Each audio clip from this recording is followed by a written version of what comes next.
অনেক মানুষ দেখবেন প্রশ্ন করে মালাকুল মউত একসাথে এতগুলা মানুষের জান কিভাবে কবজ করে, প্রশ্ন করে না? এখানে 10 জন, ওইখানে 10 জন, আমেরিকা 50 জন, বাংলাদেশে 100 জন, এক এট এ টাইম মানুষ মারা যায়। এতগুলো মানুষ কিভাবে মালাকুল মউত একা মানুষের জান কবজ করে? মালাকুল মউত আল্লাহর নবীকে বলতেছেন, ওগো নবীজি, একটা মানুষের হায়াতের জিন্দেগি যখন শেষ হয়ে যায়, আল্লাহ তাআলার আরশে আজিমে একটা গাছ আছে, ওই গাছের সাথে এক পাতা আছে, প্রত্যেকটা পাতায় পাতায় এক একটা মানুষের হায়াতের জিন্দেগি লেখা থাকে। যখন তার হায়াতের জিন্দেগি শেষ হয়ে যায়, 40 দিন বাকি থাকে, তার হায়াতের জিন্দেগির ওই গাছের পাতাটা হলুদ বর্ণ হয়ে যায় 40 দিন আগে। আর মালাকুল মউত আইসা বলে, শোন, তোর বাকি আছে আর মাত্র 3 দিন। 40 দিনের থেকে কয় দিন?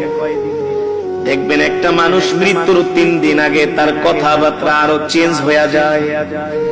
আত্মীয় স্বজনকে দেখলেই তাকায় থাকে, এক পলকে তাকায় থাকি, দোকানের দিকে যে তাকায় থাকি, বাড়ির দিকে যায় তাকায় থাকে, সম্পদের দিকে যায় তাকায় থাকে, কারণ আস্তে আস্তে পৃথিবী তাকে ছেড়ে দিতেছে। আল্লাহ আল্লাহ, মালাকুল মউত আইসা বলে, তুই এখনো কি তওবা করস নাই? তোর মাত্র আর 3 দিন বাকি আছে। এই 3 দিনের বেশি আর দুনিয়াতে থাকতে পারবি না। তুই তোর গুনার জন্য আল্লাহর কাছে ক্ষমা চা।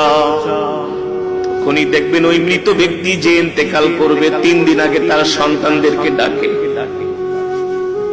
কথার মধ্যে একটা পরিবর্তন, আবেগী কথাবার্তা বলে, বাবা রে, আমি যদি চলে যাই, তোর মা কি দেখা রাখিস, তোর ছোট বোনটারে দেখা রাখিস, আমি যদি মারা যাই,